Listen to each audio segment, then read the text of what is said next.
Ela é advogada, poeta e escritora, conhecida por seus livros no gênero de dark fantasy e horror, e já trabalha como escritora por um período de mais de 24 anos. Hoje eu vou bater um papo com Jaque Machado. Olá, sejam muito bem-vindos à live aqui no Instagram, e eu me chamo Rafael Solon. Sou produtor de conteúdo audiovisual para a plataforma do YouTube com o canal Leitura Imagem. Então, vamos iniciar a live de hoje. Sejam muito bem-vindos.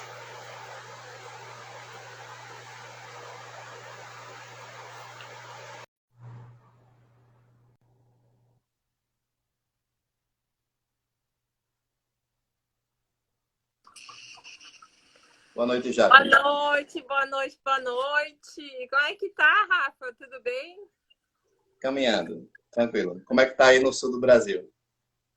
Frio, né? Aqui tá frio, mas estamos bem, estamos felizes, né? E é um prazer estar aqui essa noite, conhecer teu povo aí. Daqui a pouco meu povo vai começar a chegar também. Eles vão ver que eu tô online, já vou entrando. A gente vai se conhecendo. Queria agradecer o convite, né? Primeiramente, para fazer esse papo. Fiquei bem surpresa. Como que alguém está me convidando para uma entrevista? Onde isso? Então, Jaque, suas lives agora. E eu quero saber, tá bom o som aí? como é que tá a conexão? O som, tá bom o som?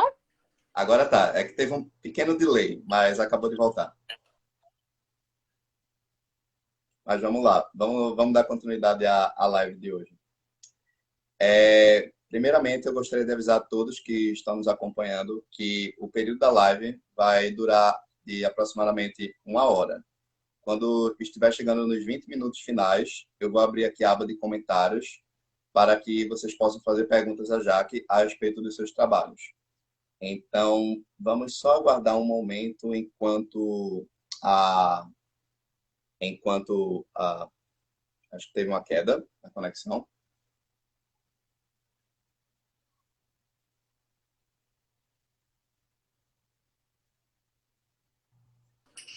Oi, Jaque.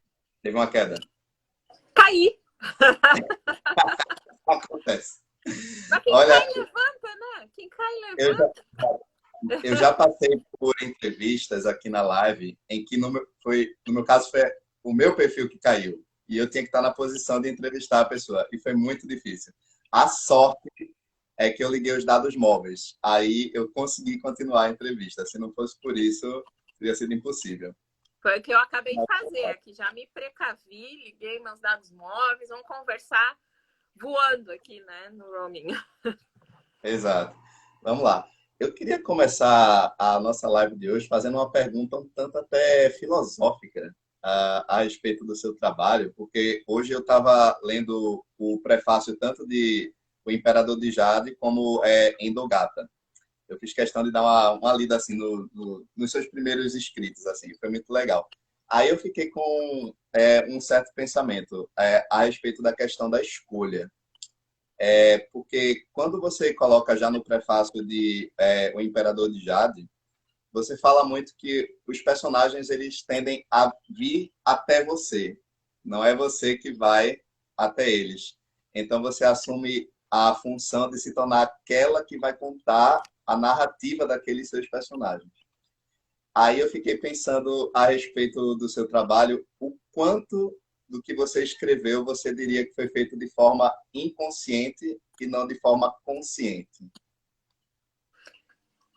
Na verdade, é um grande mito essa história de que tudo é intenção na escrita, né? A gente vai até um certo momento porque a gente não se conhece completamente, né? Então, quando a gente escreve, a gente acessa as nossas memórias de uma maneira que nem tudo aquilo que a gente acessa a gente consegue processar conscientemente. Tem um lugar na nossa memória, chama até recalque o nome disso, né? Onde a gente joga o nosso lixo emocional, as coisas ficam lá. Mas não quer dizer que essas coisas não participem da nossa escrita também, né? Então, Sim. quando eu digo de uma forma muito metafórica que os personagens se apresentam a mim, eu digo que eu trago memórias desse lugar e trago também coisas do mundo, né? Principalmente de observação, porque todo bom escritor, antes de mais nada, é um ótimo observador. O que acontece nesse meio tempo, onde nós acessamos esse personagem, desenvolvemos esse personagem, posicionamos ele dentro do conflito, dentro do livro, é que faz com que a gente tenha controle sobre ele ou não. Tem gente que diz, o personagem se faz sozinho. Oi, Rodrigo, tudo bom? O personagem se faz sozinho, ele que escolhe para onde vai. Isso é uma grande piada, né? Porque se você não controla o seu personagem, você não controla a história. E se você não controla a história, como que você vai exercer a sua intenção, né? Então, eu faço essa pequena brincadeira lá no Imperador, já deixando um disclaimer, que esse livro ele foi escrito em 99. E eu precisava reescrever ele. Eu preciso reescrever o Imperador de Jade. Sim. Quando eu lancei o Imperador de Jade, eu achei que eu ia morrer. Então, eu pensei assim, não, eu tô aqui perto da morte, vou lançar esse livro na Amazon mesmo, porque eu não vou morrer sem publicar o livro. E aí eu fiz isso. E até hoje, eu deveria ter tirado ele de circulação para colocar ele completo, porque são mais de 4.000 páginas de Imperador de Jade. E ele tá curto ali. Não, mas o Endogata tá fechado. E a construção dos personagens de Endogata é muito orgânica, né? Todos eles têm um pouco daquilo que algumas pessoas chamariam de coisa do autor, mas na verdade não é coisa do autor, né? Falando assim bem no português.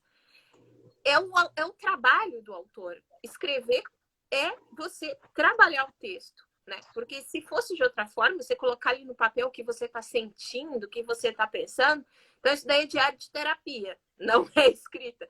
O lavoro existe, é do escritor naquele momento em que ele senta. Pode ser que no primeiro momento ele coloque no papel só aquilo que vem na cabeça, mas ele vai ser forçado, no momento mais adiante, a repensar essa escrita dele na hora da revisão. Ele vai ter que ver se aquilo que ele realmente queria dizer ali está escrito da melhor maneira possível para que o leitor compreenda aquilo que ele pensou quando ele colocou no papel. Então ele vai ali e vai dizer, nossa, tá longe do que eu quero. Então você tem que ir aprimorando isso. E aqui é sobre conflito, sobre personagens, sobre conclusão, sobre clímax da história, sobre tudo. E isso serve para tudo, né? Então, respondendo a tua pergunta, o personagem vem. A gente não sabe desse desejo de querer criá-lo. Eles se apresentam, eles falam comigo porque o Imperador de Jade está aí há muito tempo. Tem gente que pode dizer que é esquizofrenia, talvez seja. Mas eu conheço eles muito bem e eles são personagens que são muito vívidos para mim. Hoje eles têm história, eles têm voz própria. E quando eu digo que eles vêm para mim e conversam comigo, eu quero dizer justamente isso, de uma forma metafórica, que eles são tão robustos que eles me encontram nesse mundo, com vontade de contar uma história. Que às vezes eu tenho que planejar com antecedência, né? Mas que às vezes eu não espero o final. É engraçado, porque você falou que eles vêm até você, mas não é... Eu já vi relato de vários escritores, inclusive até o próprio Bernardo Cornwell, ele também fala que ele utiliza essa linguagem muito de que os personagens vêm até ele enquanto ele está escrevendo as obras de ficção histórica. Sabe outro autor que me lembrou muito também, o Imperador de Jade, que também falava algo muito similar? É o Robert E. Howard, que é o autor do Solomon Kane e do Conan. Eu queria saber se... agora há pouco Solomon Kane. Eu queria saber se o trabalho do Robert E. Howard ele tem alguma forte inspiração quando você estava trabalhando no Imperador de Jade. Cara, não. Não. O Howard eu conheci... O meu irmão é muito fã de história em quadrinhos, né? E tudo que eu conheço assim, do universo nerd, a priori, eu comecei a conhecer através do meu irmão, que tinha revistinhas. E ele tinha muita revistinha do Conan. E nisso eu nem sabia que havia uns livros. Eu fui conhecer bem mais tarde, assim, os livros do Howard. E quando eu li aquilo, tinha algo muito errado ali para mim. Na minha consciência, eu não fazia ideia do que era, né? Eu olhava para aquele livro e eu achava que tinha algo muito errado ali para aquela revistinha, né? Que esse cara, tá tudo bem, No primeiro momento, eu pensei, ele é um anti-herói, ele é alguém que é... Quem é esse bárbaro? Ele é um bárbaro que está barbarizando a civilização. Isso aí eu achava o máximo, né? Para começar, porque esse conceito essa brincadeira com o conceito do que é barbárie, o que é civilização, é uma coisa que cai muito bem dentro do livro do Conan, né? Mas o que me causava estranhamento era o papel da mulher sempre na história do Howard. Embora ele tenha, mais tarde, tenha tido essa criação lá da Red Sonja, né? Enfim, todas essas histórias, elas chegam nesse lugar com o Howard, onde a mulher surge como uma heroína em função de um ato de um homem, ou então pela vingança, né? Então é algo muito pobre. Quando eu, claro, faça essa leitura do autor do seu tempo, tem gente que gosta de dizer isso. Eu não curto porque tem autores, por exemplo, o autor Horace Walpole, que é o autor do primeiro livro gótico, que foi escrito lá em 1600 e bolinha, tá? Desculpa, 700 e bolinha, 717, se eu não me engano. Ele escreve o Castelo de Otranto para questionar o quê? Os papéis de gênero dentro da sociedade. Então, dizer que é um autor de seu tempo não é uma desculpa para passar pano para autor machista. Tá? Não pode ser. Porque em seu tempo as pessoas podem questionar os padrões sociais. Está aberto a qualquer um fazer isso. Hoje em dia a gente pode questionar um padrão social que é contemporâneo da nossa sociedade. Ou então a gente pode ser machista e dizer depois, mais tarde, que somos autores de nosso tempo, né? Para justificar tudo isso. Mas a minha visão para o Imperador de Jade, ela surge de uma literatura que não é uma literatura ficcional. Ela surge de autores como da leitura de livros de John Locke, A República, né? De Platão, Aristóteles, principalmente o Banquete. Então, dentro do Imperador de Jade, a gente tem muitos conchavos políticos, traições dentro da corte. Não é corte que eu falo lá, porque os termos são bem diferentes. Nós não temos humanos em Imperador de Jade, né? Não se fala a nenhum momento que não existem raças, são os vivos, né? E eles são um pouco diferentes entre si, parecem-se com humanos, talvez. Não sei se poderiam ser chamados assim se vivessem na Terra. Mas o Imperador de Jade, ele surge desse lugar de reflexão, né? Ele surge de um lugar onde nós temos uma sociedade que recentemente passou por uma guerra. As pessoas, os seres vivos se unem, então, para tentar manter a paz, mas as coisas não vão muito bem. Eles resolvem eleger uma instituição eclesiástica para controlar a paz, né, e os domínios, e começam a regular o mercado, começam a regular as leis. Eles começam, essa instituição ela se torna muito poderosa. Aqui eu fiz uma crítica, até já vou falar aqui, né? Na verdade, em relação ao equilíbrio entre os poderes, né, que existe, que é o nosso pressuposto constitucional, né, o equilíbrio entre o poder legislativo, o judiciário, né, e o executivo. Então, esse é o cerne do Imperador de Jade, a todo momento, né? Quando essas três estruturas elas entram em conflito, o que acontece nesse momento? E quando as pessoas elas param de questionar o que faz elas acreditar nas coisas ou faz a crença se sobrepor às coisas como elas são, ao estado dos fatos, o que pode acontecer com uma sociedade? Então, essa é a principal pergunta, né? Porque eu não respondo nada, eu só faço perguntas. Então, de uma certa forma, a sua formação acadêmica na área do direito, você costuma trazer muitos desses elementos para os seus romances, de uma certa forma? Cara, Rafa, não, porque eu escrevi o Imperador de Jade antes de entrar na faculdade de Direito.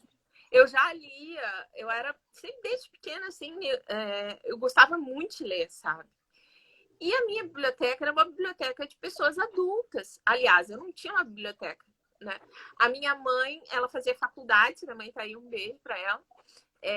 Ela fazia faculdade e ela, às vezes, não tinha quem me deixar, ela me levava para a faculdade e me deixava na biblioteca. Naquela época, era uma coisa que podia acontecer sem problemas. Oi, Michele, tudo bom?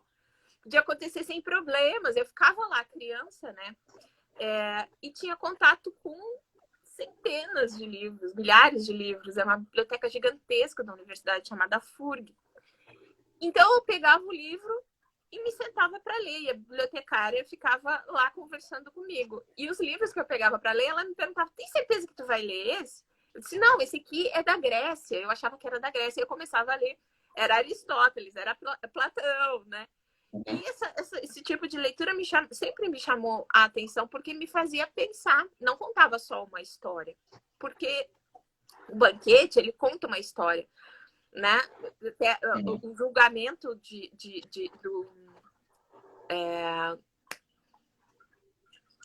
É um livro que, de fato, é exato.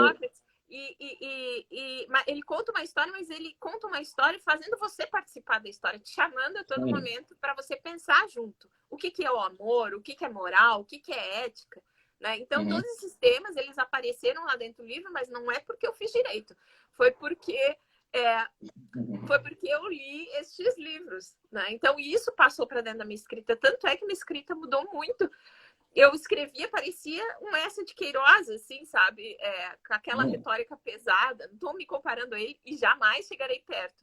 Mas o meu vocabulário era um vocabulário que não era a minha voz, né? Era a voz, eu imitava outros autores que eu lia, né? Naquela época. Sim.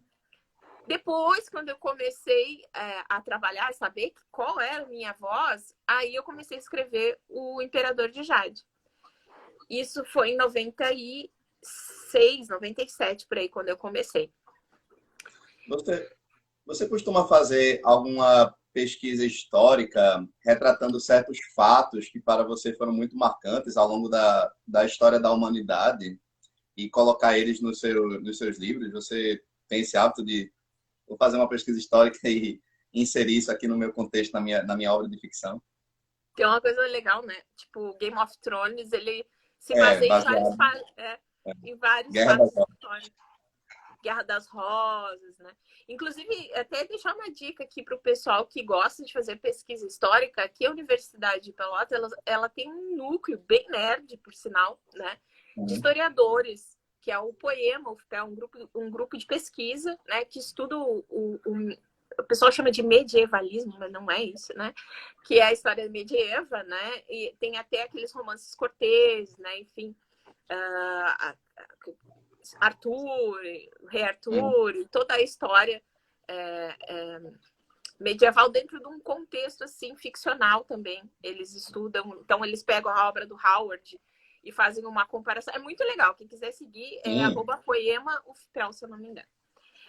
Então eu faço, depende do livro, né? Para um livro de fantasia, dark fantasy, eu não faço pesquisa histórica. Se aparece algum fato, assim, é muito inconsciente. De repente, do meu inconsciente, eu vou transformar isso aqui, essa guerra que aconteceu lá na Península Ibérica, na guerra que vai acontecer. Não acontece isso. Tem só uma coisa, tá? Que tem dentro do Imperador de Jade, que eu coloquei depois, que é o impeachment da Dilma.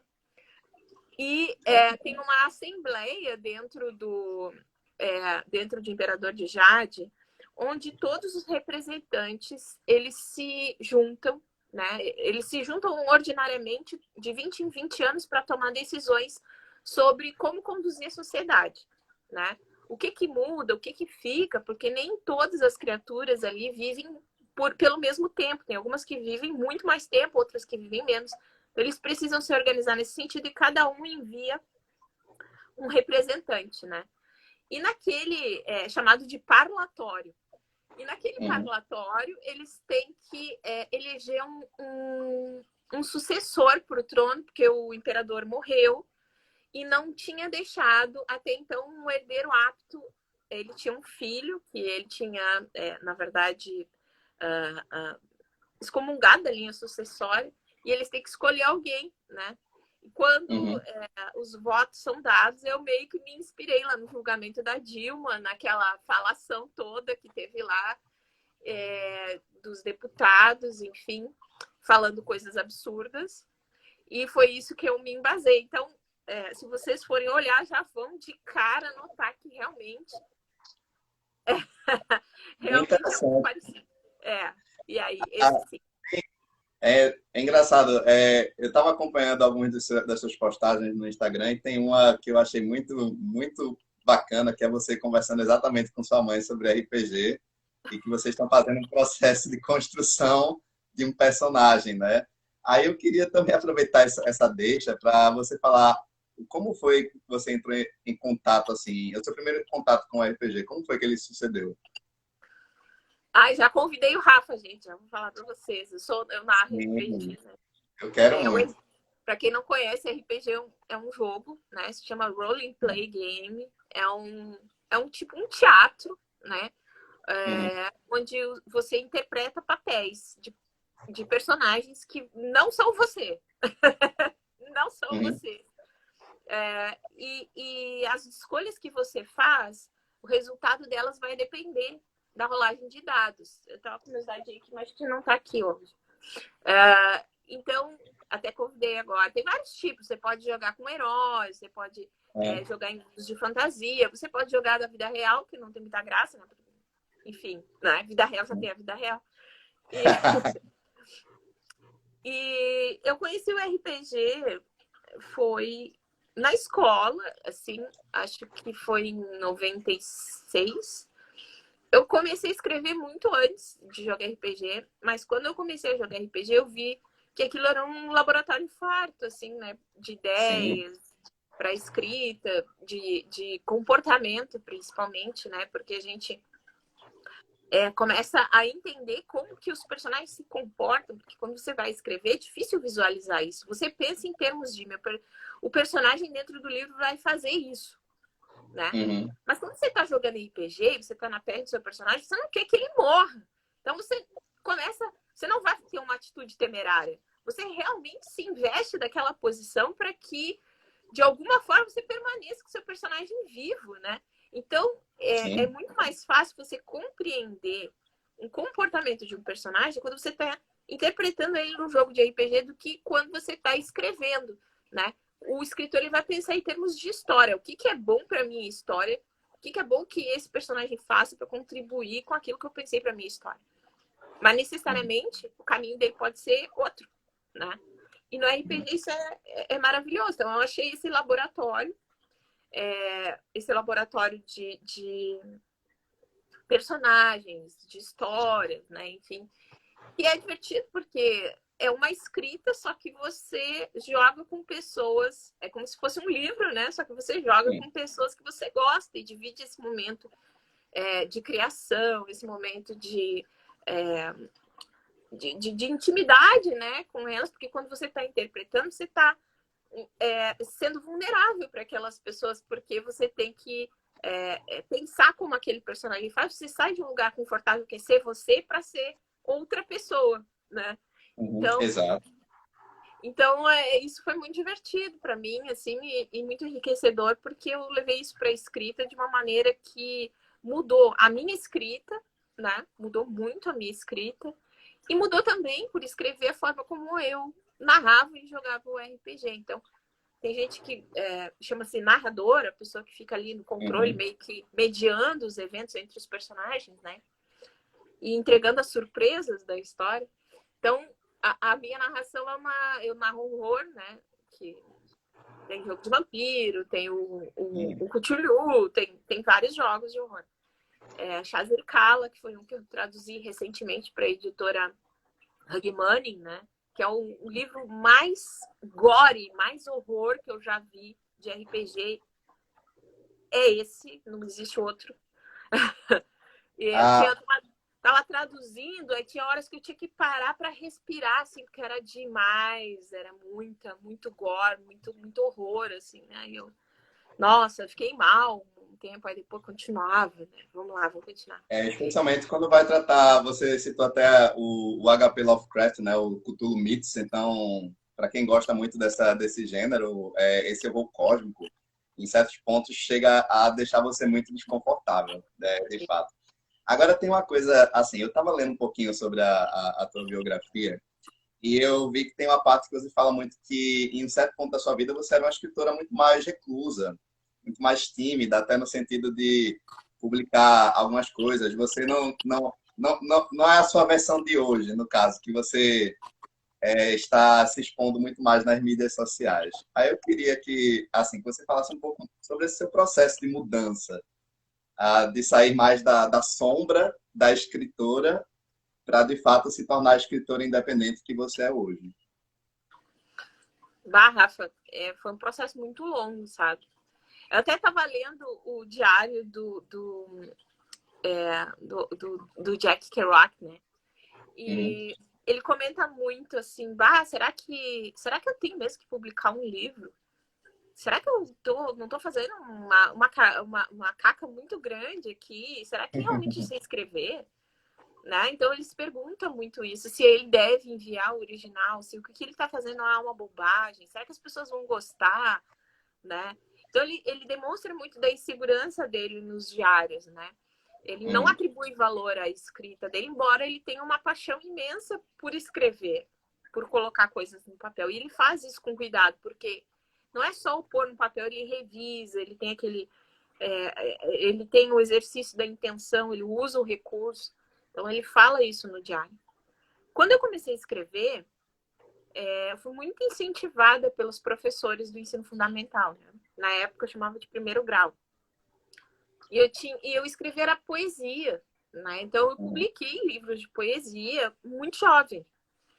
E era uma poesia matura, assim, né? Claro, você precisa refletir sobre muitas coisas na vida a ponto de chegar e escrever uma poesia que faça sentido, né? E aí eu não tô falando de idade, porque tem gente que chega aos 50 e não pensou sobre nada. Tá só boiando aí no mundo, né? Muito bom.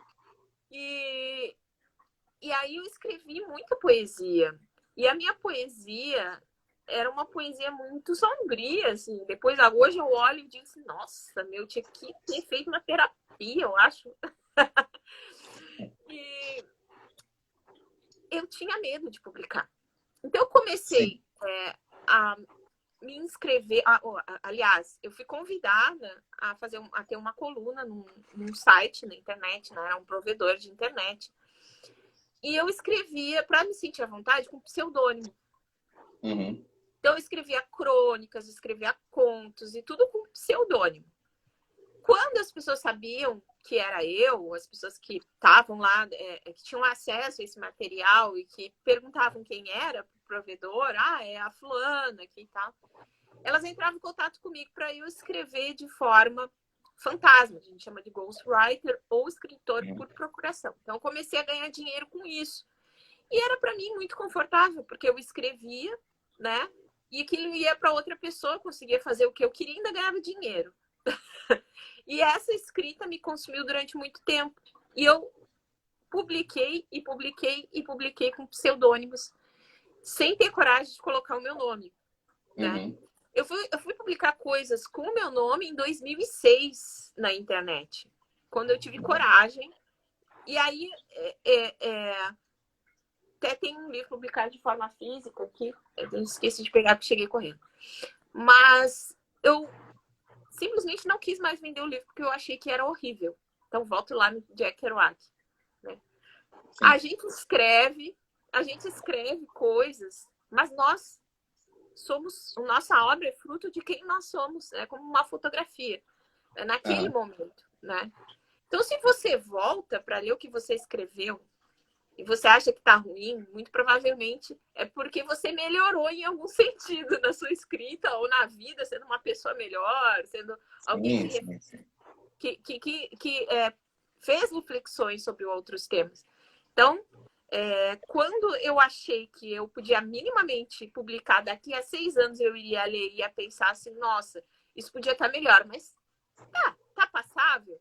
Aí eu publiquei.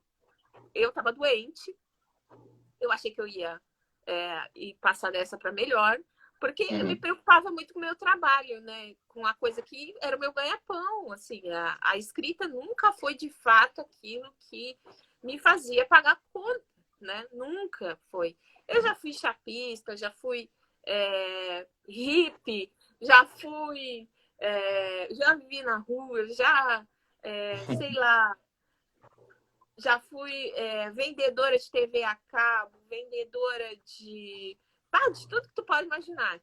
Hoje você diria que a sua forma de subsistência está mais voltada para a escrita ou para o seu trabalho hoje como advogada? Como é que está essa conciliação entre a vida profissional e as suas paixões?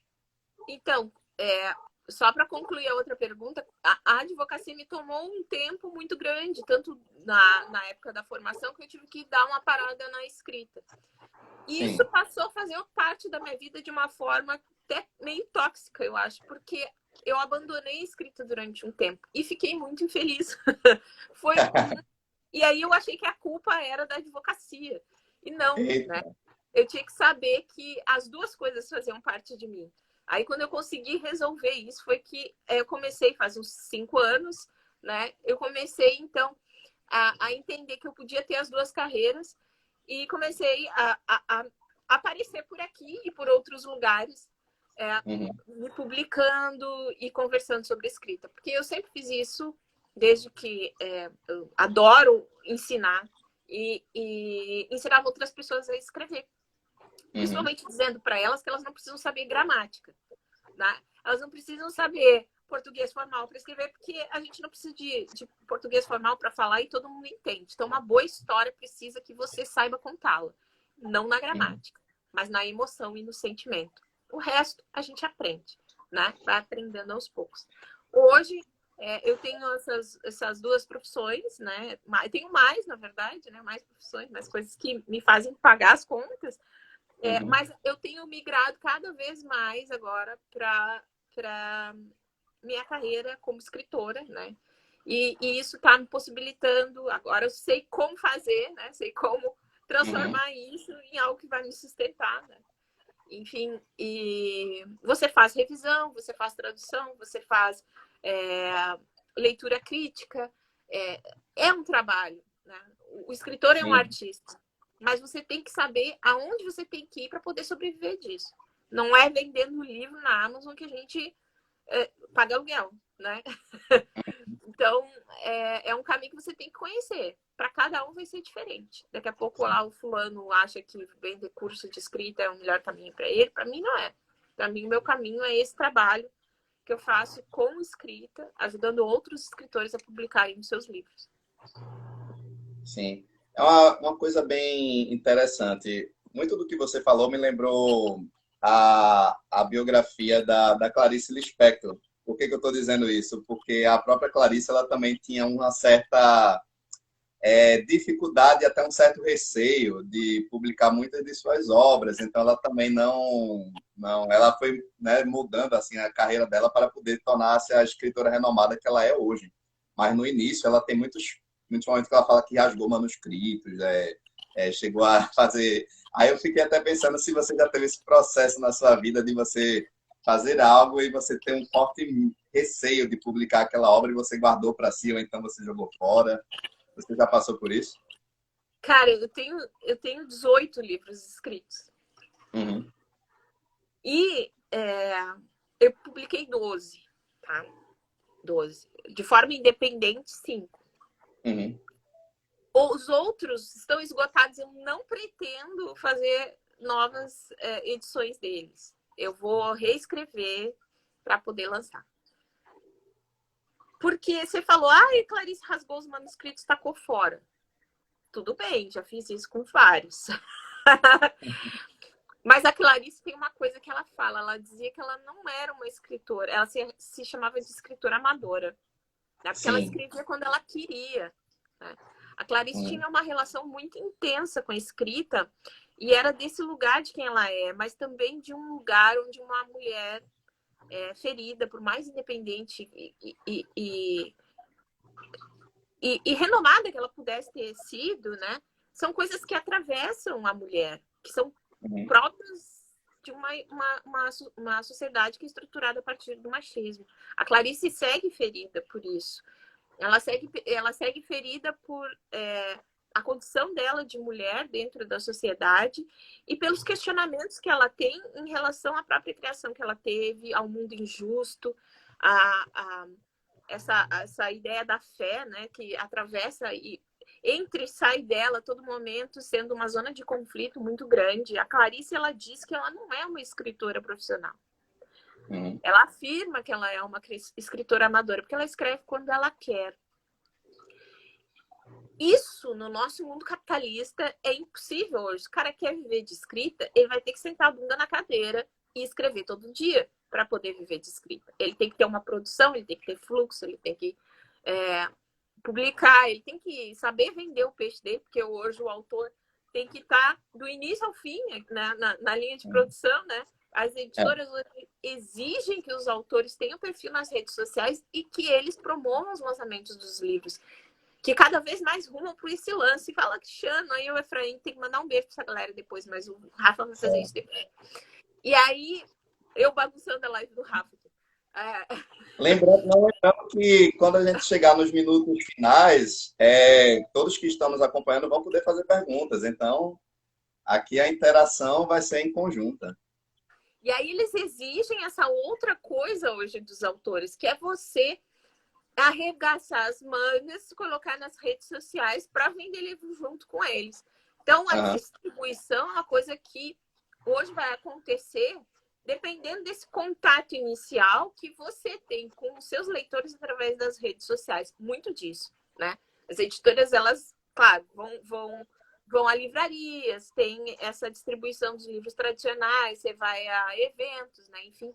Mas o autor participa hoje muito mais do que era antes. E isso é uma postura que cada vez mais se exige dos autores. Eu não estou dizendo que está certo, está errado. Estou dizendo que isso é um fato, né?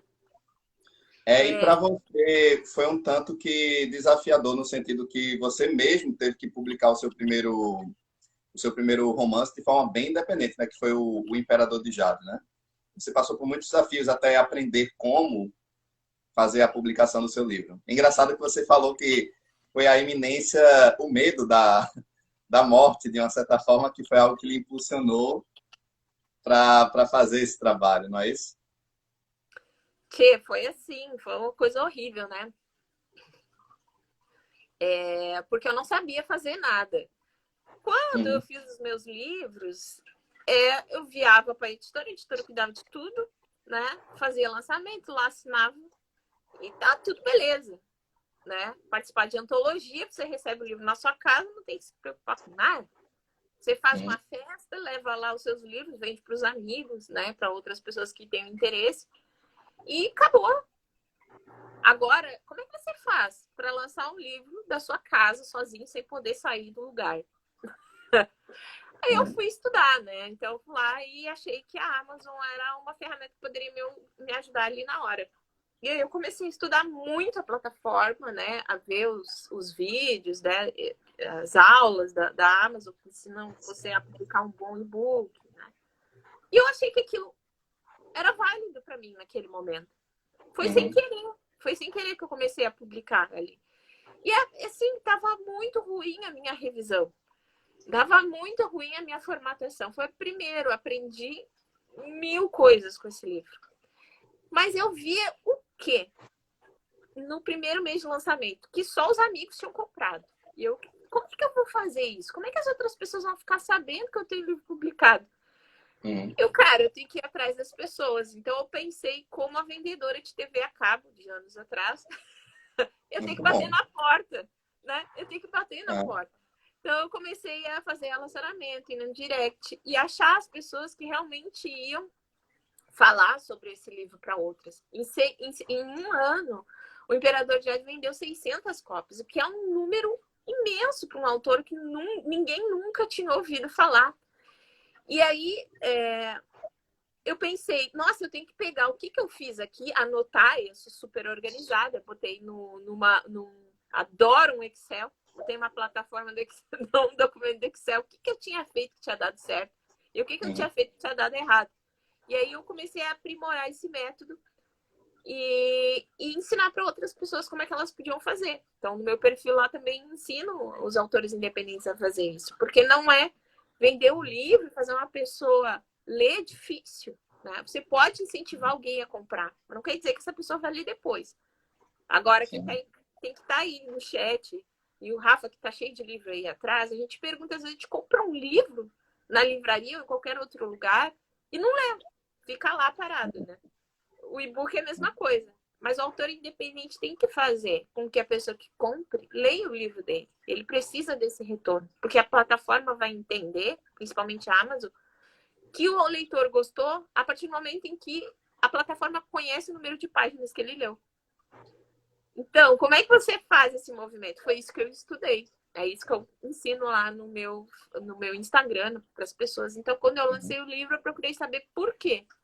E duas respostas eu tive. Foi a forma como eu me relacionava com as pessoas, né? A forma como eu chegava nas pessoas para falar do livro e com quem que eu falava. Você tem que saber quem você é quando você escreve um livro. O porquê você escreveu esse livro. Por quê? O que tá pulsando no coração desse livro? E é essa conexão, né, do porquê que vai te fazer encontrar o seu leitor.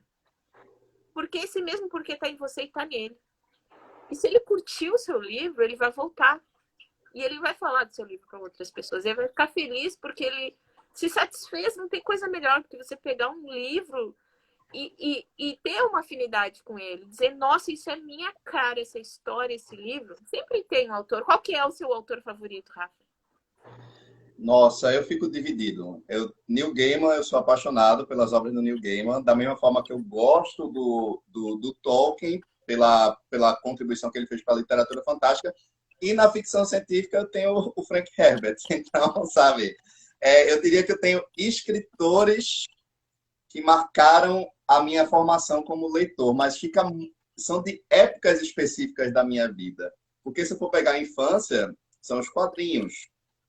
Se eu for pegar a adolescência, foi Dostoiévski e Kafka, que é uma literatura muito densa para você ler na adolescência. Então, aí depois os pós-modernistas, aí eu peguei Neil Gaiman, aí depois eu fui ler mais literatura fantástica e coisas do tipo, entendeu? Então, são fases. Por isso que é muito difícil escolher o seu autor favorito. Eu diria que para qualquer pessoa. É uma pergunta muito difícil de ser feita. Mas, voltando, eu queria agora aproveitar e falar sobre um dos seus livros, que é o Endogata, que eu estava folheando ele antes da gente começar a live, e eu achei a sua forma de escrever muito fluida mesmo. Em alguns momentos é um misto de um desabafo, você está trazendo um pouco da sua crítica social através da Endogata, né, da relação dos humanos, e aí trazendo a figura dos gatos. Aí eu queria fazer essa pergunta a respeito, qual seria a contribuição, diante de todos os estudos que você fez a respeito do comportamento dos felinos, que eles poderiam passar para os seres humanos para desapegarem do próprio ego deles? Porque é algo que você fala muito já nas primeiras páginas do livro.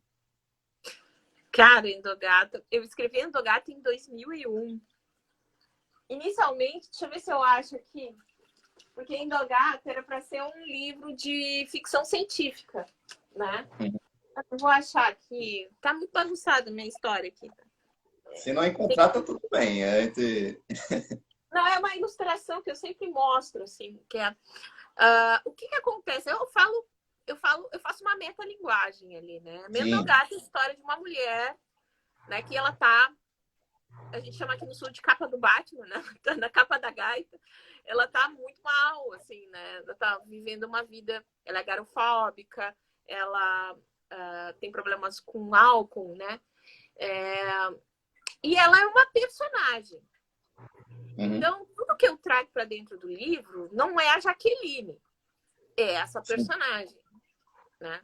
Então, quando a minha mãe leu, ela ficou preocupada. Ela disse, Jaque, o que está acontecendo? Eu, mãe, isso aí é um livro, isso é ficção. O nome disso é ficção. Então, é um faz de conta, gente. Eu estou fazendo de conta, estou emprestando a minha mente como um veículo para essa personagem, para colocar no papel o que ela faria, o que ela pensa. Então, essa mulher, tanto é, tem coisas que eu escrevi sobre ela ali que eu não concordo, né? Chega uma hora que ela fala sobre zumbis, que ela diz que a humanidade parece um monte de zumbi. Eu não concordo com isso, né? Eu discordo em certo ponto. Então, tudo que está ali dentro são metáforas. E a grande metáfora não vou falar, mas em algum momento ela entra em contato com esses animais e cada um deles ensina uma coisa para ela, né? Que ela precisa saber. Mas, na verdade, quem chega a conclusões ali dentro é ela. Então, os gatos não estão ensinando nada. É ela que está aprendendo, de alguma forma, com aquele contato com eles. Né? Então, a Endogata é um livro sobre liberdade, acima de tudo. Né? E eu tento contar essa liberdade sobre identidade, sobre romper as próprias prisões, né? E ter coragem de fazer isso, que eu acho que é o mais difícil, né? Porque a gente tem medo do incerto, a gente tem medo do futuro, a gente não quer errar, a gente quer fazer sempre a escolha certa, né? E nisso a gente pode ficar paralisado, porque o mundo também está interagindo com a gente, né? Então, a todo momento nós somos bombardeados por coisas que podem nos fazer bem, mas também podem nos fazer mal. E esse é um livro que não é para dizer para você o que é certo e errado. É um livro para que você leia e saiba o que é certo e errado para você.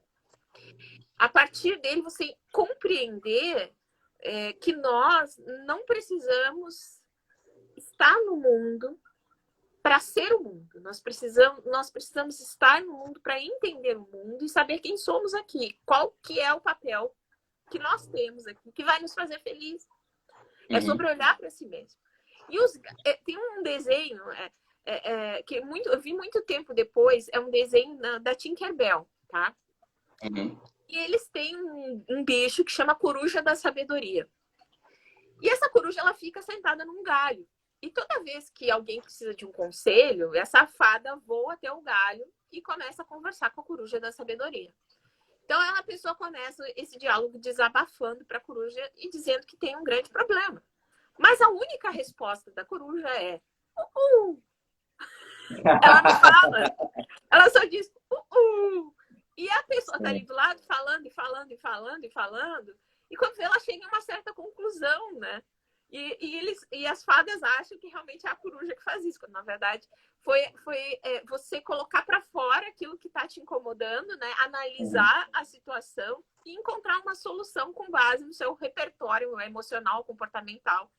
E o Endogata é sobre isso, né? É sobre você enxergar o que está ao redor, está no desconhecido e refletir sobre esses elementos. Então, você diz que a escrita é fluida porque ela é feita em primeira pessoa. Essa narradora, que é a escritora, ela a todo momento ela tenta conversar com o leitor. Ela sabe que ela não está conseguindo fazer isso, porque ela faz de verdade dentro do livro, falando com as leitoras dela, porque ela é uma escritora e o livro está dentro do livro. O livro que ela está escrevendo está sendo escrito. Enquanto eu escrevi o Endogata, ela escrevia esse livro.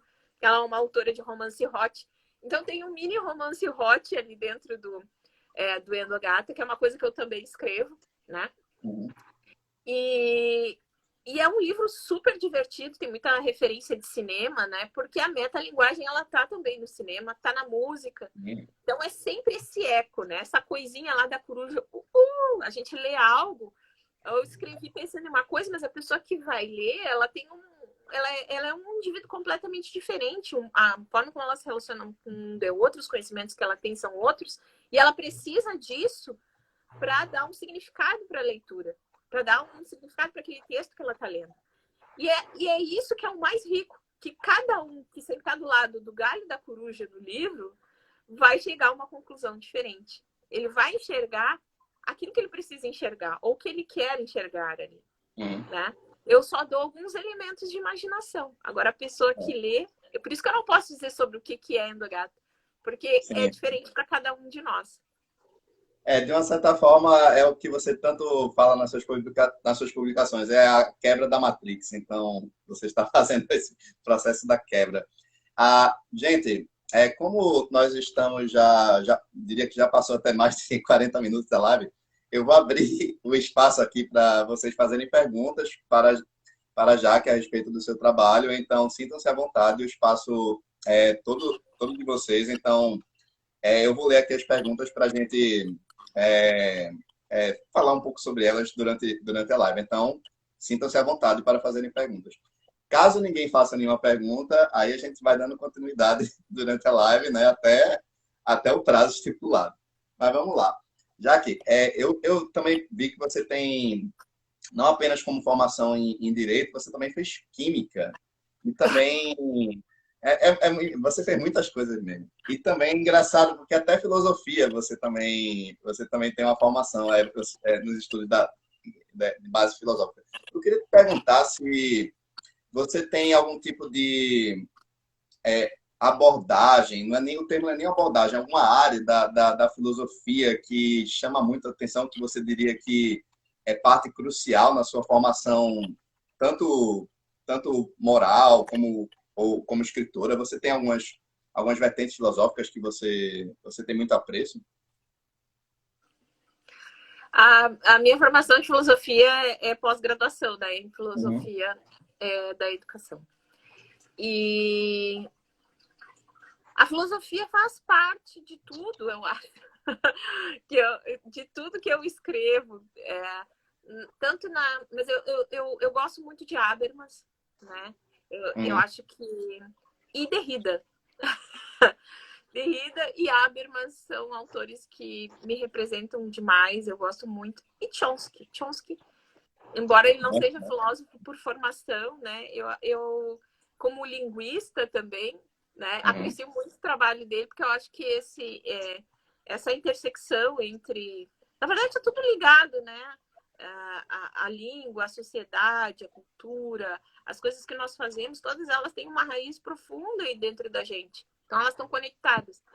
E as discussões que o Chomsky traz sobre a nossa sociedade hoje, sobre a forma como nós nos relacionamos como entre nós e dentro da sociedade, como os grupos sociais se relacionam, como nós encaramos o mundo, como nós nos comportamos, como isso está ligado à língua, né? Tudo isso mexe demais comigo. Eu gosto da comunicação. Eu acho que se eu trago alguma coisa para dentro da minha escrita, com certeza vem desses três caras. Uhum. Você também tem um livro de poemas que você fez e você fala muito também da questão do feminismo no seu trabalho. Você poderia falar um pouco mais dessa intersecção dos seus poemas, assim, relacionado com o feminismo? Cara, desde pequena, eu tinha uma incomodação muito grande, né? A minha mãe, Uhum. ela sempre dizia assim, eu quero ser professora, eu quero ser professora. Mas eu via ela fazendo comida, limpando a casa, e vivendo para que outras pessoas pudessem viver ali. A vida dela era uma vida servil. E ela tinha um sonho. E isso me incomodava pra caramba. Até que quando eu fiz uma determinada idade, ela resolveu continuar os estudos dela e fez a faculdade. E isso foi uma chave que girou na minha cabeça. E eu fiquei perguntando para mim mesma, né? O que aconteceu nesse momento na minha família? Né? Foi uma Uhum. revolução imensa. Você tem uma mãe que é dona de casa e de repente ela sai. E você pequena, ela é obrigada a te levar para a faculdade. Então eu pensava, por que minha mãe está me levando para esse lugar? Por que isso? Por que aquilo, né? Por que, por que os pais não levam as filhas para aula? O que está acontecendo? Por que só as mulheres levam as filhas para aula? Né? E tudo isso era uma coisa que me trazia uma incomodação. Eu não tinha um nome na época para isso. Mas eu via que alguma coisa não estava certa. Uhum. E isso passou muito para minha escrita, né? Coisas que eu fiz. Eu tenho uma poesia que eu fiz, tá até no Mulher Viva, mas eu não lembro de cabeça, mas eu fiz quando eu comecei a escrever. Comecei a escrever com 6, 7 anos, né? E eu comecei a escrever, fui alfabetizada pela minha mãe em casa e por mim, assim, né? Eu mesma com a minha mãe. E eu fiz isso para poder escrever poesia, porque eu queria botar minhas histórias no papel, eu queria escrever a poesia. Então, era alguma coisa assim, a mulher do quarto do quarto ao lado, ela anda pela casa de pijama quando anoitece. Ela, não, a mulher anda pela casa à noite, durante o dia, de pijama, e quando chega à noite, ela vai para o quarto da minha mãe e deita na cama dela. Né? Era algo mais ou menos assim. Então, era uma coisa que eu observava, assim, Por que essa mulher que está em casa, ela está triste? E ela tem sonhos, e por que ela não realiza esses sonhos, né? Então, eu fui me questionando isso ao longo do tempo, era uma coisa que me incomodava demais e surgia muito na minha escrita. E faz parte hoje de tudo que eu faço, em todos os lugares que eu tô, tem mulheres. E nós enxergamos as mulheres, nós nos enxergamos, nós sabemos ver quais são as nossas... aquilo que nos incomoda de forma coletiva, né? E identificar isso é o primeiro passo para que a gente possa refletir e entender com consciência quem é você, qual é o lugar que você está enquanto mulher, porque nem todas as mulheres estão nos mesmos lugares, outras atravessam dificuldades maiores, né? O Boaventura Souza Santos, ele diz que nós, como sociedade no Brasil, que é uma sociedade que é abissal, as diferenças dessa sociedade são abissais, são atravessadas por 4 pilares, né? O capitalismo, o patriarcado, né? A globalização e a colonialidade. Então, todos esses 4 fatores atravessam a vida da mulher de diferentes maneiras, dependendo de quem ela é, qual a cor da pele dela, qual a camada social no qual ela está inserida. Quem é essa mulher? Nós somos diferentes. Mas passamos por intersecções, né? Então, essas intersecções nos fazem, em algum momento, travar batalhas semelhantes, por coisas semelhantes, né? E, coletivamente, batalhar pela necessidade da outra de permanecer junto. Então, quando eu comecei a fazer parte de movimentos feministas, de movimentos onde eu me sentia pertencendo de verdade, porque eles me davam respostas para essas inquietudes que eu tinha, eu vi que isso já fazia parte da minha escrita desde sempre. E agora ela passava a fazer parte da minha escrita de uma maneira cada vez mais consciente. E hoje eu incorporo o feminismo na minha escrita de um lugar onde eu consigo enxergar nesse momento, porque eu não sei o que eu vou ser amanhã. Eu pretendo ser alguém melhor, né? Não sei se serei também, né? Então, eu incorporo isso numa escrita de uma maneira que eu consiga mostrar para as outras pessoas como é esse lugar. Que lugar é esse? E o que a gente pode fazer em relação a isso? O que você pode pensar? Eu faço provocações, não entrego respostas. São sempre provocações, porque quem tem que encontrar respostas, se acha que tem que encontrar, é o leitor. Se ele acha que tem que encontrar. Mas no momento em que ele é tocado por uma leitura posicionada, é que eu estou falando de qualquer coisa. Eu estou falando de política, e é uma grande ladainha a pessoa dizer, que no meu livro eu não falo de política. Bobagem. Você fala assim. Se tem um rei opressor no seu livro, você fala de política. Se tem escravidão, você fala de política. Se tem alguém morrendo de fome no seu livro, você fala de política. Se tem alguém que trabalha 24 horas por dia no seu livro, você está falando de política. Então, é uma grande balela você dizer que você não fala de política no seu livro.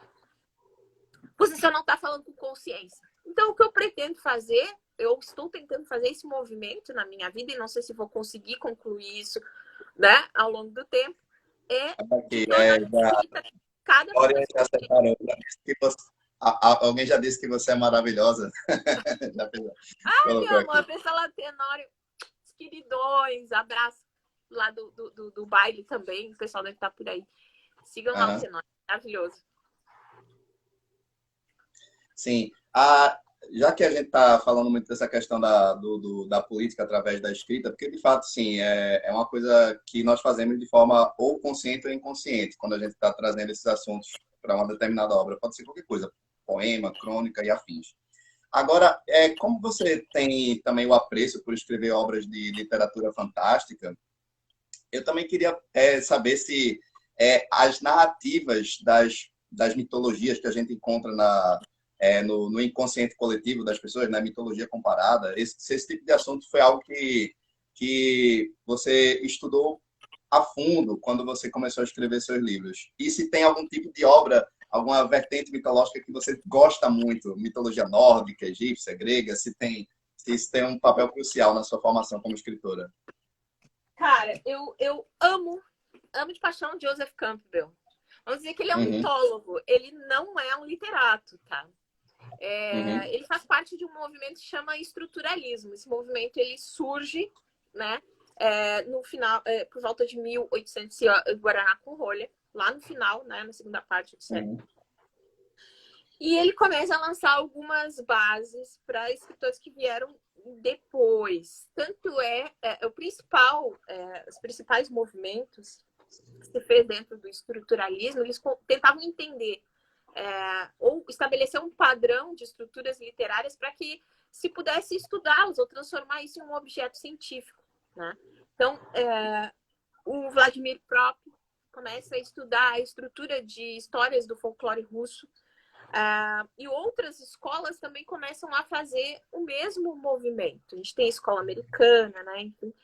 E esse movimento ele não toma conta só da literatura, ele toma conta de outros lugares. Ele toma conta da sociologia, ele toma conta da psicologia.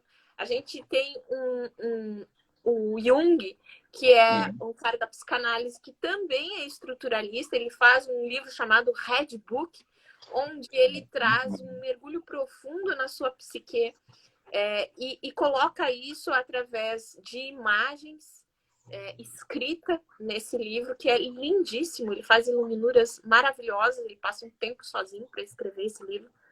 E a gente tem uma parte do estruturalismo onde se utiliza, então, essas estruturas que o próprio colocou. O Joseph Campbell vai lá, estuda essas estruturas e traz para dentro da onde? Das histórias mitológicas. Ele tenta descobrir o porquê, porque ele estudava as culturas, né? Ele estudava o movimento das culturas e das histórias que eram colocadas dentro dessas culturas. Ele cria, então, com base nisso, a teoria do monomito, que é conhecida mais como jornada do herói. Né? E ele diz que essa história, essa estrutura, ela tinha uma função na antiguidade, que era ensinar, né, ou mostrar os passos da vida e tentar fazer com que os indivíduos descobrissem qual era o sentido da vida e qual era o sentido da nossa vida coletivamente. Então, se você olhar toda a jornada do herói, a mensagem principal é: você tem que ser alguém melhor. Você tem que ser alguém melhor e dividir isso com a coletividade. Essa é a maior... você tem que vencer, você tem que tentar. Não interessa se você vai ser o campeão, mas a simples tentativa de você entrar com coragem no desconhecido e sair de lá com uma joia, né, que é o conhecimento, e dividir essa joia com os demais que não têm isso, é o objetivo das histórias contadas, porque a gente tinha a tradição oral, nem todos os povos tinham escrita, e hoje também não precisa, e não quer dizer que os povos são mais ou menos evoluídos por terem ou não escrita, né? Linguisticamente falando, né? A escrita não é uma forma de determinar se um povo ele é evoluído ou não. Então, o Joseph Campbell ele fala sobre vários mitos, várias histórias nesse livro aqui que chama O Herói de Mil Faces, né? Ele não tem uma versão em português, mas ela é meio ruim. Vou mostrar para vocês a capa, porque se vocês quiserem comprar essa capinha aqui, Eu tenho essa versão também. É exatamente essa, eu tenho. Tá. Porque esse estruturalismo que você falou do Campbell, hoje, ele serve como base para o que a gente encontra não apenas na literatura, mas a gente vê isso muito no cinema. O cinema também faz esse mesmo processo, né, de mergulhar na jornada do herói. Existem vários filmes que seguem, né, esses parâmetros. Né? Que isso aconteceu um movimento, né? O Joseph Campbell, em pessoa, ele vai até o rancho Skywalker e ajuda o George Lucas a escrever o roteiro de Star Wars. E que é a pura jornada do herói. Mas Hollywood, vendo isso, né? E a Disney já tinha feito isso antes, escreve um manual de como você deve roteirizar os seus filmes. Então, existe em 79, 78 e 79, esse manual ele foi escrito e até hoje essa estrutura de filmes, ela segue esse manual que vem aí, tem um pouco da jornada do herói, mas também traz muito aqueles movimentos do poética, né? Você responder as perguntas. Então, essa roteirização de cinema clássica, ela vem dos modelos clássicos de roteirização das estruturas literárias. Então, por isso que tem muito dessa aproximação, né? Você já fez alguns estudos voltados para assuntos relacionados à cabala, coisas muito mais esotéricas, porque também o conceito de arcanos é trabalhado muito no processo também de escrita criativa, né? Os arcanos, como eles representam facetas da personalidade, né, de cada um dos personagens. Você já fez algum estudo voltado sobre isso? Eu já estudei muito arquétipos, né? Aham. Arquetipagem, mas a arquetipagem da literatura, né? A arquetipagem da literatura, ela não é uma pseudociência, ela é uma ciência. A arquetipagem de literatura, ela não está falando sobre quem são as pessoas, ela está dizendo como você monta uma estrutura de um personagem. Então, o Uhum. Eleazar Lietinsky, ele enxerga padrões que são inspirados nessa arquetipagem cabalística e ele traz para dentro da literatura e faz um formato, né? São 23 arquetipagens, segundo Eleazar Lietinsky. Então, você pode utilizar esses personagens para ilustrar, para colocar dentro da sua história e variando alguns, mas ele diz que as estruturas rígidas dos personagens seguem esses exemplos para que você possa contar uma história onde o personagem seja inteligível, ou seja, você não está criando uma pessoa de verdade ali. O leitor tem que identificar comportamento padrão nesses personagens, né? Então, o mergulho literário, ele é científico, né? Nesse sentido. Uhum. Eu não sou uma pessoa, eu sou ateia. Sou na pedra de ateia, entendeu? E eu gosto muito de trazer elementos místicos para dentro dos meus livros, porque eu acho que isso faz parte da pessoa, de quem somos. Porque em algum momento, não creio las brujas, pero que las hay. A gente tem medo de alguma coisa, né? Uhum. E esse medo de alguma coisa está no nosso desconhecido, está no nosso recalque, na nossa escuridão, nas nossas sombras. Isso aparece, se manifesta de formas místicas pra gente. A gente chama isso de místico, né? Mas Sim. esse desconhecido, ele é desconhecido até que nós venhamos a conhecê-lo. E se eu olho algo que para mim parece mágico, mas que daqui a 30 mil anos vai ser esclarecido como, sei lá, uma espaçonave que visitou a Terra, né? Quando Uhum. eu morrer, aquilo vai continuar sendo um deus do planeta alienígena para mim, né? E é verdade. A cultura é verdade, o folclore é verdade. Então, esse movimento de acreditar em algo, eu faço esse exercício na literatura. Não quer dizer que eu acredite nisso, mas Sim. dentro daquela obra, aquela é a pura verdade. Então, se eu não tratar isso como uma premissa, eu vou perder aí uma série de elementos dentro da minha narrativa que eu vou precisar, facticidade, eu vou precisar de coerência, eu vou precisar de discurso externo, discurso interno. Então, tudo isso, eu tenho que saber o que eu estou dizendo e no que eu acredito ali dentro. E sustentar isso durante o meu livro inteiro. Se eu sou ateia, tudo bem, mas isso é Jaqueline. Aquele Uhum. personagem ali, não, ele acredita em Deus. Ele acredita no Cthulhu, ele acredita que se você colocar um morrinho de arroz, o vampiro vai parar para contar aquele arroz. Então, a cultura faz parte disso. Se você enxergar, ser ateu não quer dizer que você tem que desmerecer a crença do outro, ao contrário, né? Eu vejo isso como uma liberdade. Ele tem de acreditar e que eu tenho de não acreditar. Então, na minha obra, isso aparece como um elemento místico literário. É isso. O arquétipo, para mim, é um objeto científico que foi estudado pelo Eleazar Lietinsky e é assim que eu trago ele para dentro da obra. Mas eu acho curioso você brincar com isso, sabe? Com as coisas que você Sim. não conhece que estão dentro de você.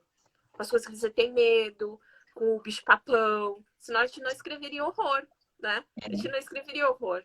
Se no fundinho a gente não acreditasse que tem um monstro lá dentro que vai te dar um medo do caramba. E é isso. E aquele monstro existe. Ele é real para você. Mas ele tá no Uhum. escuro e você não sabe o que é. Tem até uma dinâmica que eu faço nos cursos de escrita, né? Que é isso. que é como você faz para vencer o medo e publicar o seu livro, né? Você é um herói diante do portal. Lá dentro tem um monstro. O monstro mais aterrorizante que você tem medo de enfrentar desde que você chegou no mundo. Mas está escuro. Então eu pergunto, quando os portais se abrem, que monstro é esse? Qual o tamanho dele? Ele tem poderes? Ele tem armadura? Ele tem uma arma? O que ele carrega consigo? O que causa em você? Que sentimento ele causa em você? E respondendo essas perguntas, aos poucos a gente vai entendendo. Isso aqui essa dinâmica foi montada, né? E até uma psicóloga veio falar comigo, ela assim, como é que tu fez isso? Porque é exatamente esse o exercício que a gente tem que fazer para poder entender qual que é o medo, né? É um teste, na verdade, sem querer eu fiz um teste da psicologia lá com a pessoa. E aí o escritor ele consegue identificar quais são os elementos de medo que ele tem para poder enfrentar esse monstro, porque é um monstro. Aí quando a gente levanta o cobertor, né, que está tapando a parte de baixo da cama, a gente consegue enxergar que monstro é esse. Ou quando a gente tira a máscara lá no desenho de Scooby-Doo e a gente vê que, na verdade, o monstro era o mordomo, né? Sim. É engraçado porque o próprio Campbell ele também fala isso nos seus escritos, que ele deixa claro que na caverna onde está o seu dragão é onde você vai encontrar o seu tesouro. Então é basicamente esse intuito de se você enfrentar o seu medo, o seu dragão, né, os seus demônios, você já está meio caminho andado para entender aonde a jornada vai te levar. É algo que eu gosto muito nos escritos dele. Jaque. E ele diz uma outra coisa, ele diz isso, ele diz assim, a caverna que você mais teme entrar, aí está o tesouro que você procura. E ele também diz outra coisa, ele diz, perguntaram a ele, se ele acredita que o mundo não é um lugar bom. E ele disse, o mundo não é um lugar bom nem ruim. Você é que dá sentido para o mundo, você é que diz se o mundo é bom ou ruim, com base naquilo que você é. E se acontece uma coisa ruim no mundo, você participa disso.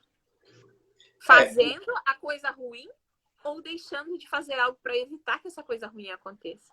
Então, assim, tem um documentário, já fica a dica aqui, tá no YouTube com o Joseph Campbell, ele falando sobre como é que é. Depois põe nos comentários, eu vou botar nos comentários no É documentário. sobre o monomito, esse documentário. Eu não sei se é sobre o monomito.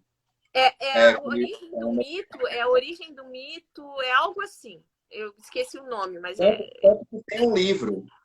Tem o documentário, mas também tem o livro que é a entrevista que foi que Campbell fez. Aí você pode encontrar tanto no formato, né, que foi escrito, né, ou o próprio vídeo em si. Eu tinha esse vídeo nos meus arquivos. Eu não sei se ainda tem, mas é possível encontrar ele no YouTube.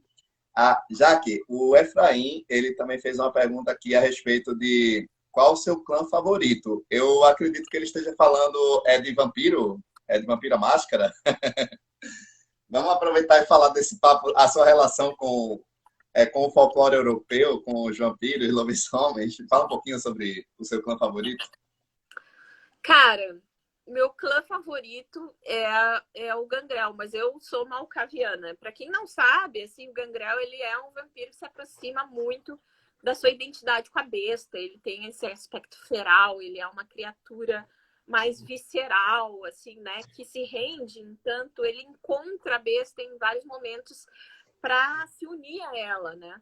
Então ele entende esse seu lado selvagem e ele coaduna com isso. Mas o Malkavian é quem eu sou. Eu sou uma pessoa que viaja buscando a verdade, né? Em outros lugares. Eu tenho insights, eu gosto de refletir e eu sou um seer, assim, né? Um vidente das coisas que o mundo pode me oferecer. Então, sou uma malcaviana. E o vampiro, na verdade, eu não tenho aproximação do folclore europeu com ele. Tem várias histórias. O vampiro ele não é, em essência, esse vampiro gótico que a gente conhece. Vem lá do Bram Stoker, depois, antes ainda, vem da obra Vampire, né, do Polidori. O vampiro é uma memória, um mito, né, uma história, uma metáfora para você vencer a morte. Como isso? Você vencer a morte é uma maldição, porque Deus deu a morte para o homem para que ele pudesse ter um objetivo, um propósito na vida, cumprisse esse propósito, depois fosse para o céu. Né? No cristianismo é isso, mas sim, em várias outras religiões, se você for olhar isso, vai ver que acontece a mesma coisa. Né? Tem esse movimento cíclico. O vampiro, ele quebra isso. Ele permanece. Ele se atém ao mundano. Ele se alimenta da vida de outros para ter algo que ele não tem. Essa busca incessante. Nós somos seres de agonia enquanto mortais, porque estamos esperando a morte a todo momento e a gente não sabe como ela vai vir. Ou se não estamos esperando, pode ser que ela chegue. Né? Então a gente se torna ansiosos por algum momento e somos efêmeros. E é isso. E nesse momento, nesse espaço, nós temos que viver. E o que a gente vai fazer? Mas o vampiro, ele é alguém que é que nem nós. Nós somos bem e mal em essência. Nós estamos no mundo. Eu tô aqui. E quem quer dizer? Quem tem coragem de dizer que nunca fez uma maldade na vida? Ninguém. Ninguém. Sei lá, talvez algum tipo de santo por aí, alguém que foi canonizado depois que morreu. Eu acredito que ninguém não tenha feito uma maldade na vida. E o vampiro, ele é essa personificação dessa quebra do cíclico, e ele é uma reta, é uma fotografia parada no tempo. Ele só segue sendo aquilo que ele é e se alimentando das coisas ao redor. Ele destrói o mundo para poder permanecer. Então, se você olhar, tem um livro muito bom que é Vampiros, Enciclopédia dos Vampiros, eu ainda tenho, acho que está esgotado esse livro. Você vai ver as histórias, os mitos do vampiro ao longo dos anos, do tempo. E nós temos vampiros na América, muitos. No folclore indígena, vampiro, tem vários tipos de vampiro, que chupa o sangue, o que rouba crianças, o que amaldiçoa criaturas. Mas todos eles, em essência, são criaturas que romperam esse vínculo com a morte. Elas transcenderam a morte. Então, o vampiro, ele se investe nessa figura em várias criaturas sobrenaturais que estão espalhadas nas culturas, no folclore dos povos.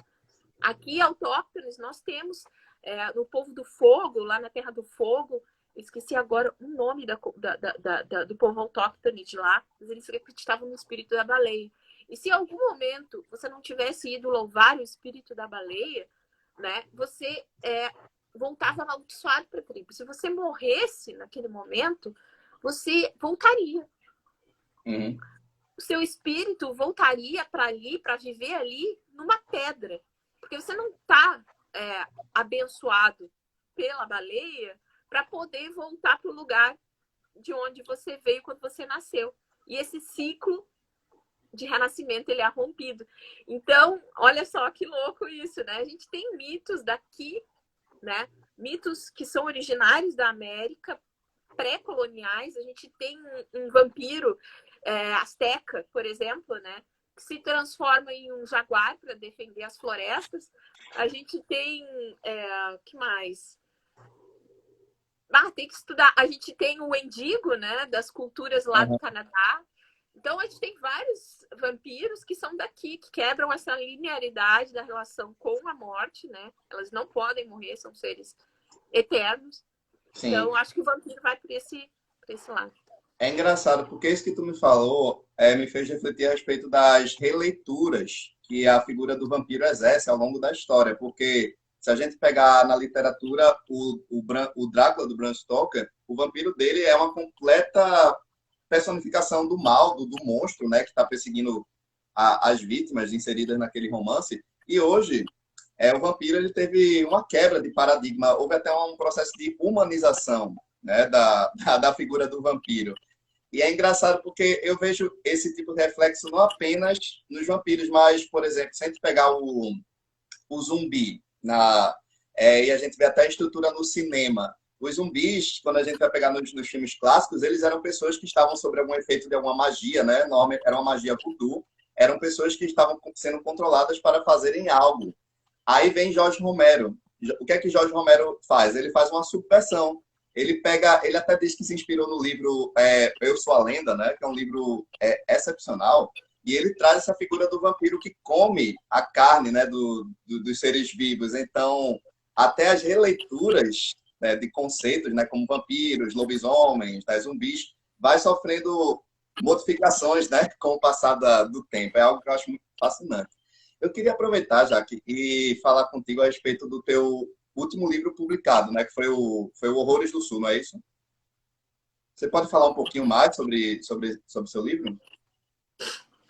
Horrores do Sul, ele surge num momento onde eu tento entender um pouco sobre quem nós somos, enquanto vamos criando identidade ao longo do tempo dentro desse lugar. Esse lugar qual? Brasil, entende? Sendo quem somos aqui.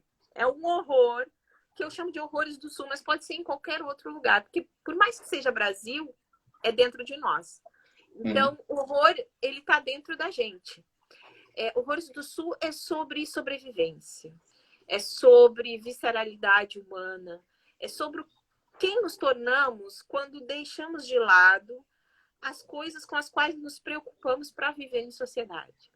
Ou seja, o que acontece quando deixamos de nos importar com o outro, o que pode acontecer quando nós colocamos a nossa sobrevivência à frente de tudo, o que o instinto, o que é isso que se chama instinto, né? Que coisa é essa? Então, eu trago vários temas para a gente refletir. Então, quando eu jogo esses personagens no abismo, né? Aqui eu falando no sentido metafórico, porque eu gosto muito de Nietzsche também, né? E aí ele fala desse mergulho, né? O homem que está lá em cima, o Bermac, ele mergulha para se tornar um animal que está lá embaixo. Então é sobre esse mergulho, né? Que é contra essa trajetória. Quem o ser humano é capaz de se tornar, e se em algum momento ele é capaz de voltar a ser quem ele era antes, nessa jornada do homem em direção ao animal, homem entre aspas, né? Da humanidade em direção ao animal. Então a série Horrores do Sul é sobre isso. Mas cada livro traz um tema. E se passa em uma época diferente do tempo, né? Mas em um espaço muito semelhante, rondado por uma neblina misteriosa, talvez, que desenrola eventos que estão além da compreensão dos personagens. E aqui a gente traz um ponto de vista de pessoas que muitas vezes são religiosas e que enxergam o mundo através dos seus olhos religiosos. Né? E aí elas tentam explicar fenômenos, coisas com isso. E o leitor não é informado se aquilo é verdade ou não. Então, ele participa dentro dessa leitura para entender se ele é capaz de identificar aquele elemento sobrenatural como tal. Né? Então, o leitor também vai tirar suas conclusões. Se esse elemento é sobrenatural ou pode ser explicado. O leitor vai conseguir fazer isso sozinho, lendo o livro. Mas ele cada livro desse se passa em um determinado momento da história, onde eu carrego o leitor até um ponto X, né? Eu trago um fato histórico até um determinado momento, que ele é um romance ficcional histórico, e como na história aquele evento tem um final desconhecido ou provavelmente atribuído a uma forma sobrenatural, eu trabalho com ele, aqui entra a voz da Jaqueline, né, transformando esse evento e dizendo que talvez poderia ter acontecido com essas pessoas e com esses eventos. Então, primeiro fala de uma família na Guerra Farroupilha. Na Guerra Farroupilha, 3 gerações de mulheres ficam nesse lugar, né? São assombradas por esse lugar, que é um lugar inóspito, se passa num dos invernos começa em um dos invernos, o inverno mais rigoroso já registrado no Rio Grande do Sul. Uma beira de uma praia, não tem ninguém lá, a guerra de um lado, né, as tropas imperialistas do outro, os farroupilhas, e os homens vão à guerra e as mulheres ficam sozinhas, tendo que se defender da guerra que também vem até elas. Então, o romance ele se passa nesse lugar.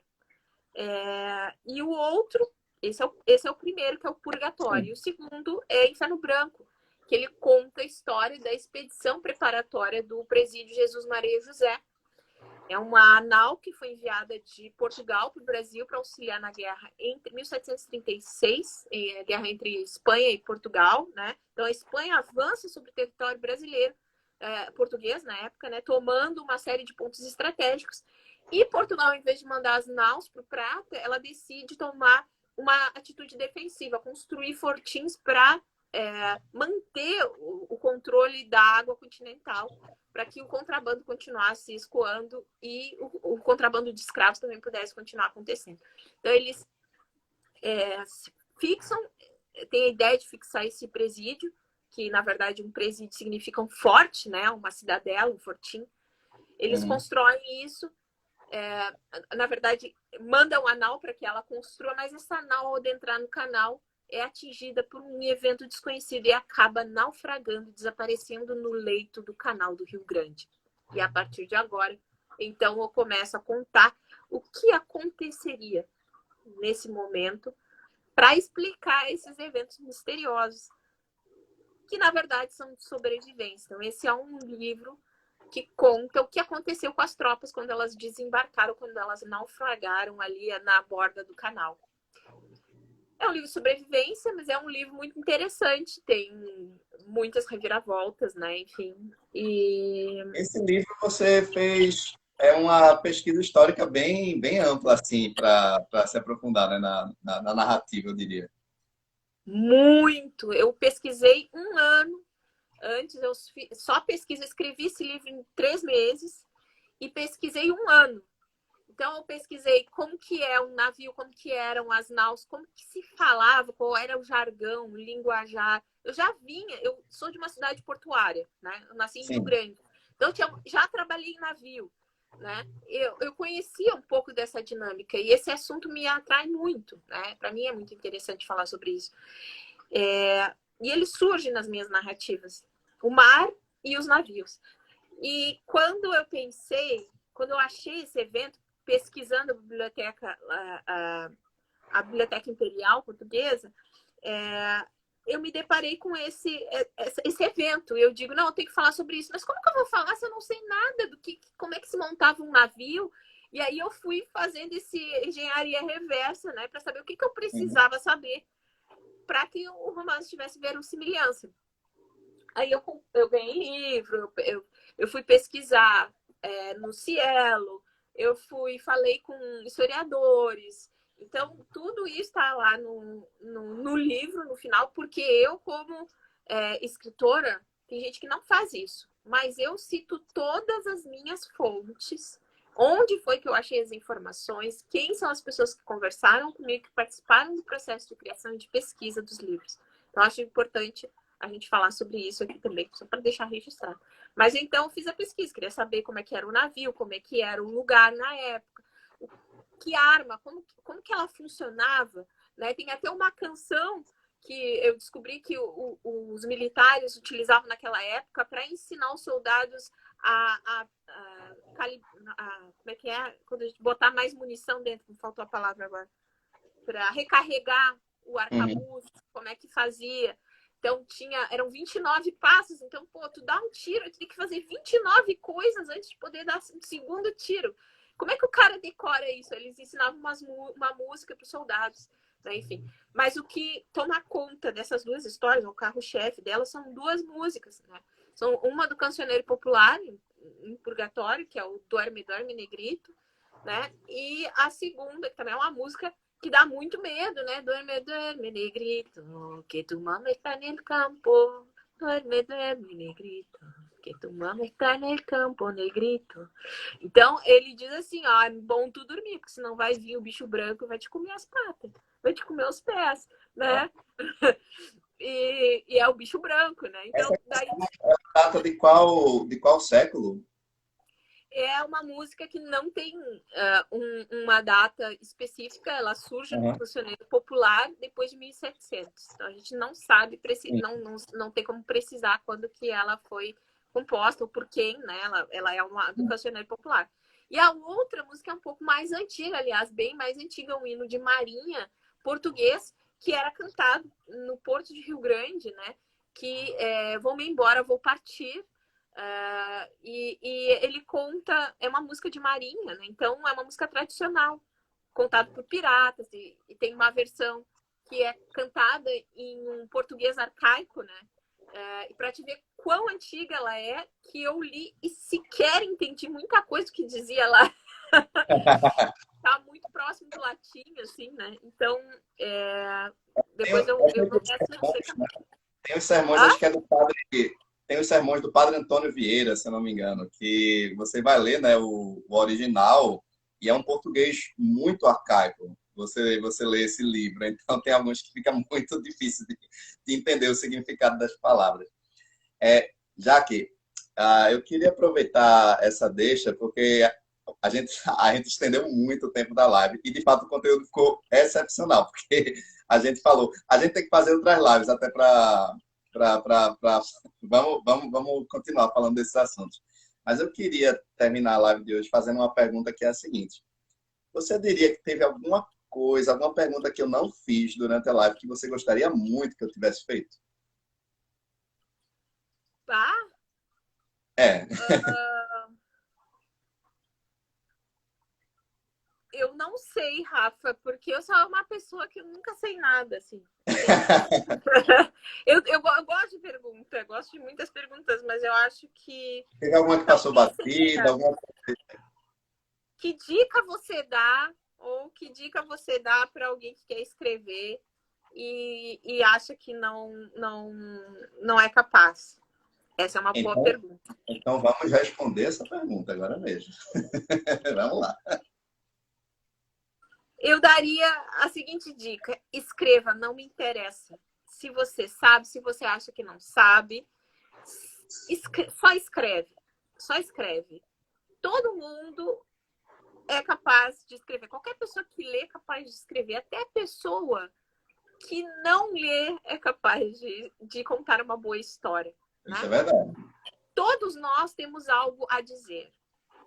E todo mundo que tem algo a dizer tem que ser ouvido. Porque todos nós temos que ter voz.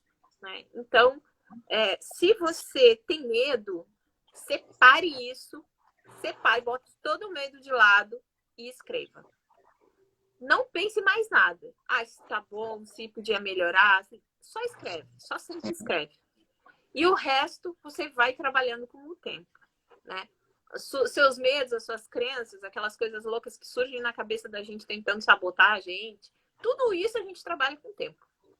Eu escrevi 18 livros e só agora estou botando eles no mundo. Então, acredite. Esse sentimento que você tem aí, até o Jack Kerouac, como a gente já falou aqui, ele teve. Não somos especiais por causa disso. Nem eu, nem você, nem o Jack Kerouac. Né? Isso é uma coisa que acontece para todos nós. A gente só tem que sentar a bunda na cadeira, escrever e se preparar para o que vem depois. Né? Aí a gente procura ajuda, encontra outras pessoas com as mesmas dificuldades, discute isso e vai, ó lá. Tem gente dizendo, minha avó era uma contadora de histórias. Sim. Aqui no Nordeste temos o caso do Patativa do Assaré. Ele foi alfabetizado e tudo mais, ele teve esse processo mas ele nasceu numa família muito humilde, né? E ele ficou muito mais conhecido pela sua poesia, digamos assim, através da oratória, né? Ele falava e aquilo ali ia sendo registrado, por mais que ele soubesse escrever, mas ele preferia expressar os seus versos através da fala. Então, como você falou, não necessariamente alguém precisa nascer em berço de ouro, isso é tudo. Na verdade, eu diria que os grandes gênios não nasceram em berço de ouro, porque se a gente for pegar o William Shakespeare, o próprio Karnal ele já deixou muito claro isso uma vez na palestra dele, que o que fez Shakespeare se tornar Shakespeare foi porque ele não necessariamente ingressou na universidade da época dele. Ele saiu para escrever peças junto com todos os outros dramaturgos de sua época. Então, Shakespeare também foi uma figura muito subversiva, né? E é por isso que muitos ingleses até criticam. Como é que uma pessoa que não fez faculdade deixou uma obra atemporal, né? Digamos assim. Então, isso é tudo balela, essa história de achar que necessariamente você precisa ter uma formação eu diria, a acadêmica, né, para você se tornar um ótimo escritor. Não necessariamente. Muitos ótimos escritores nem passaram pela faculdade, né? Eu tenho, os meus favoritos nem fizeram a faculdade. Tem tudo isso. É a verdade, essa é a dica, né? Claro, se você quer fazer uma faculdade, seu livro vai ficar muito melhor. Né? Se você vai estudar para o recurso literário, não precisa fazer faculdade, compra um livro e ler para entender como funciona aquilo. Se eu usar ambiguidade, se eu usar ambivalência, o que vai acontecer? Como que eu posso melhorar a minha escrita? É sempre essa pergunta. E se você chegar nos 90, você ainda vai estar se perguntando isso. Como que eu faço para melhorar a minha escrita? Porque a gente se pergunta isso todo dia. Como é que eu faço para melhorar a minha saúde? Como que eu faço para melhorar a minha capacidade de entender o mundo? Como é que eu faço para ser uma pessoa melhor? A gente vai se fazer pergunta para sempre. Então, essa é a grande inquietude. E não querendo dizer que a universidade seja algo que, de fato, é uma ferramenta muito útil. A faculdade ela ajuda você a abrir muitas portas e ela serve como feedback. Mas ela, acima de tudo, não vai dizer qual é a sua verdadeira vocação. Isso você tem que descobrir dentro de você mesmo. Então, é a ferramenta, é a forma que você utiliza o conhecimento dentro da instituição. Porque, como eu falei, acredito que cada um de nós temos uma vocação inerente, né? Mas a gente vai descobrindo isso aos poucos. Você pode descobrir em qualquer lugar, em qualquer momento específico da sua vida, né? Tanto que eu queria te fazer essa pergunta, já que quando é que você descobriu assim a sua vocação para se tornar escritora? Teve algum momento que foi crucial? Eu acho que não é vocação a palavra, sabe? Acho que não é vocação, não. Acho que é a coisa sem a qual eu não consigo viver. Exato. É a coisa com a qual esse desejo é um desejo que eu não sei nomear, sabe? É a coisa que se eu deixo de fazer, eu feneço. É a coisa que eu morro aos poucos se eu não escrevo. Qualquer outra coisa.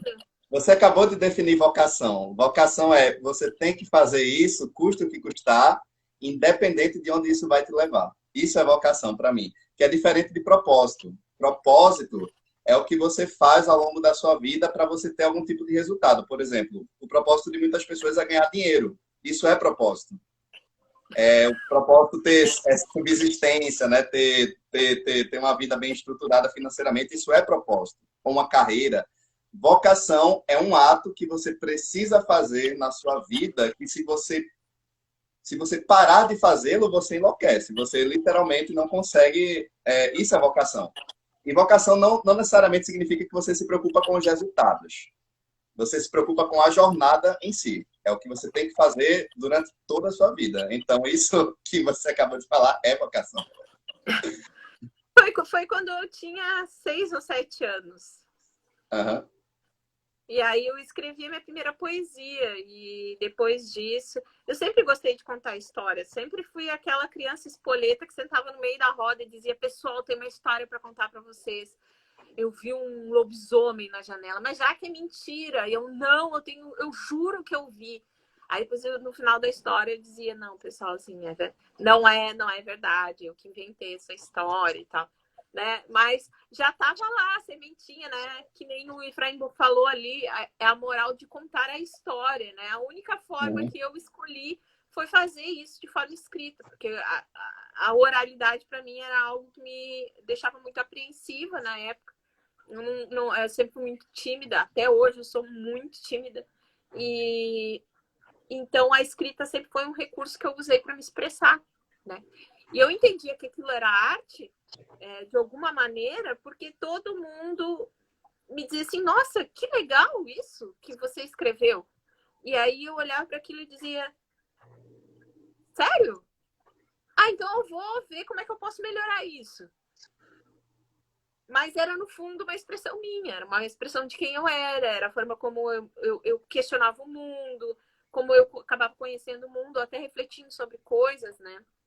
Porque a gente, como escritor, às vezes senta a bunda na cadeira e escreve 1000 coisas que nunca, jamais serão publicadas, que são pra gente. Eu tenho os meus escritos, eu tenho diários e mais diários dos meus escritos. E são coisas que são minhas, que nunca vão pertencer aos personagens.